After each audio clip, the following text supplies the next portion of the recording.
Hi everybody, welcome back to another episode of my Dungeon Boss Challenge Mode series. Now that the campaign series has wrapped up, I thought it a good idea to return back to Challenge Mode. We can see that since the last few dungeons, I have leveled up quite a bit, so I'm quite a bit further past probably what I would have been the very first time I played through.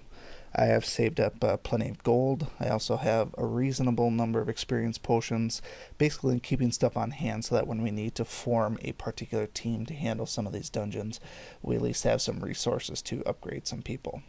So with that said, we're going to go ahead and jump out there. We're going to keep things similar to what we did with the last few. We're going to do all of the dungeons separate videos, and then you can piece through them one by one as you need them. I would assume the first few dungeons or the first few chapters even of challenge mode are probably not going to be much of an issue for people. Once we get further along, let's say maybe around Lich or Sulfurious, then when we get up to the new level caps, when we start getting to like level high 60s and 70s, then people will maybe start looking to these for assistance.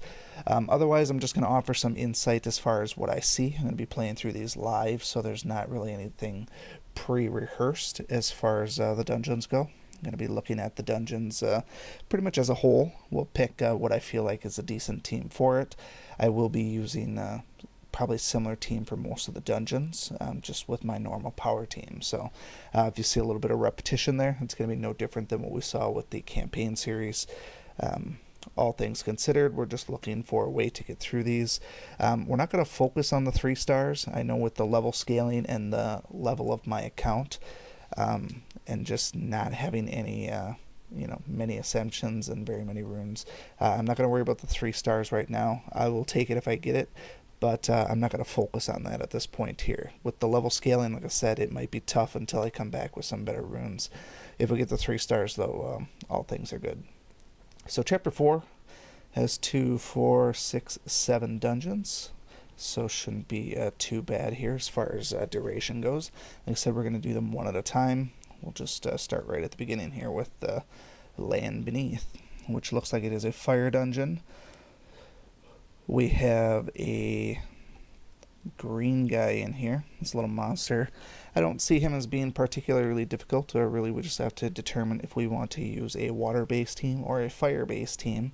If we pick a fire-based team, obviously we'll be able to take out those little green guys. If we use a water-based team, we do run the risk of them being able to kill us. So, tells me that maybe a mixture between the two might not be a bad idea. Perhaps a water healer like Yasmin, and then maybe throw some goblins in there, or just keep things with our normal power team like this here. A little bit of mixture of both. Ponti's neutral, Yasmin to heal, and then split it between Grognog and Koros, which those guys are tough enough that they can handle most stuff here. I don't know about the boss. I would say first boss in a chapter, probably not overly difficult, so I don't feel like I'm going to need more than 1 revive potion, so I'll keep the energy potions to start with. I think as we go along, we'll probably switch to more revive potions, just because as I'm playing them live, I may not recall things. A lot of these dungeons I do play from time to time for normal quests. There's obviously some daily quests that had come up that you expose yourself to some of these on a regular basis for a particular type of monster kill. I am at the point where my level is high enough to outdo the level scaling, so I do get the full 3 levels bonus. So we're going to try and just see what sort of hits we can take here and what we can dish out. I would assume that most of these guys are going to fall pretty easily to my power team. I'm more concerned about what kind of damage they're going to do to me, particularly to Yasmin. So even like that, he hit pretty hard, so we're probably not going to be able to auto-run these, and I don't think I'm going to do many auto-runs on challenge mode anyways, just because it's just not probably not a good idea for my level. But this looks like it is a very short dungeon. Easy kill there. I know that the boss, based on the preview screen, was the red Pygneus type guy, so I don't feel bad using a skill here with Koros, because my main skill with Grognog is going to be for the boss room. So it's a short dungeon. I could always replenish that if I need to, but I don't think I'm going to.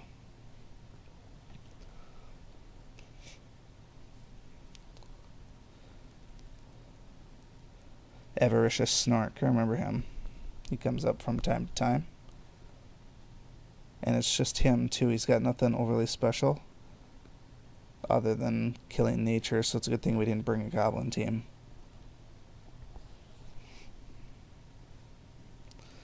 Obviously has a lot of health or a lot of defense, or both.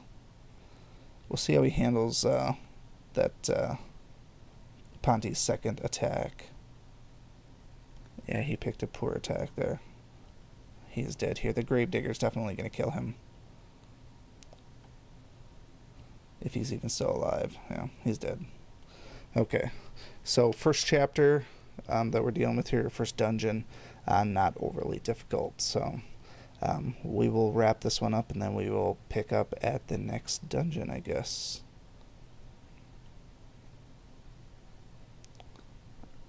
Thank you so much for watching this video and supporting my channel. If you like this video, please show your continued support by hitting that like button, and be sure to check out both my YouTube channels for new content all the time. And always remember, peace is a lie, there's only passion. We'll see you next time.